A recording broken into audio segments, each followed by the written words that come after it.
예, 결국 정부의 선택은 수요를 계속해서 억제하겠다라는 쪽에 그러니까 기존의 정책의 흐름과 같은 그런 정책을 계속해서 좀 내놓았습니다.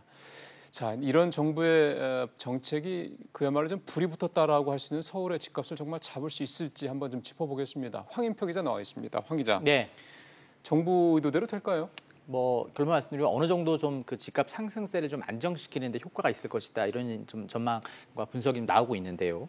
일단 수요 억제와 함께 그 공급 계획이 함께 나왔다는 점, 즉 앞으로 14곳의 이제 수도권에서 신규 공공택지를 더 확보해서 공개하기로 한 것도 이 서울로만 몰리는 그런 수요를 어느 정도 분산시킬 것으로 보입니다. 여기에 김현미 장관이 앞서 내년에 그 공시가격을 올려서 이제 보유세 부담을 늘리기로 한 것도 어느 정도 수요를 억제하는데 효과가 있을 것으로 전망되고 있습니다.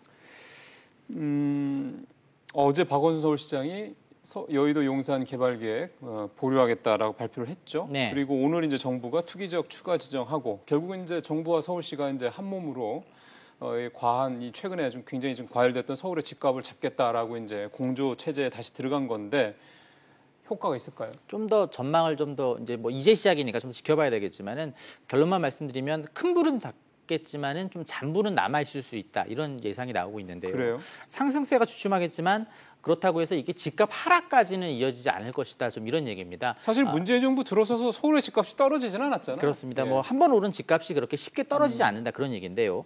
그 박원순 시장이 강북권과 그 양천구 쪽에 그 얼마 전에 경전철 개발 계획을 내놓은 적이 있었죠. 이렇게 다른 지역 개발 계획은 계속 추진할 예정이고 오히려 임기 안에 그 서울의 어떤 균형 성장 이런 취지에서 이 강북권의 개발 계획을 추가로 더 내놓을 그럴 가능성이 있습니다. 또 저금리 바람을 타고 지금 부동산에 몰려있는 그 유동자금만 1,100조 원으로 좀 추정이 되고 있는데 이 자금 중에 이렇게 몰릴 정도 투자가 몰려있고 앞으로도 서울 집값이 언제든지 오를 수 있다. 이런 불안 심리가 여전하다는 게 이 전문가들의 분석이었습니다. 얘기 한번 들어보시죠. 예. 개발 계획이나 시장 상황이 일시적인 규제에 의한 것이고 다시 오를 수도 있다라는 기대랑 불안 심리가 여전히 좀 많이 남아있는 상태여서 당장 가격이 크게 하락하거나 장기간 안정세로 완전히 좀 돌아서거나 이러기는 좀 어려울 걸로 판단이 되는 상황입니다. 김규정 위원 얘기는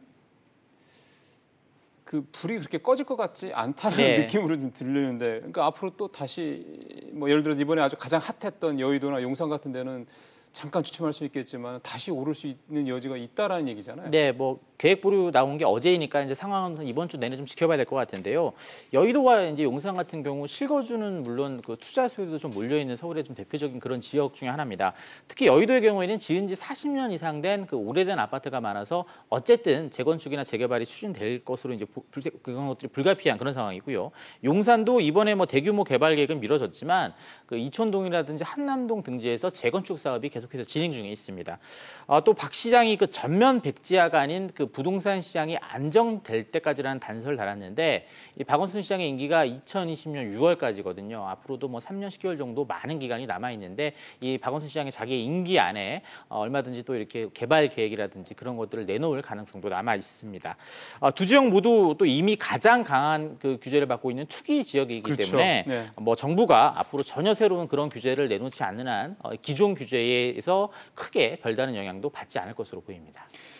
알겠습니다. 정부와 서울시의 합동작전이 얼마나 효과가 있을지 저희도 계속해서 워치를 하도록 하겠습니다. 잘 들었습니다.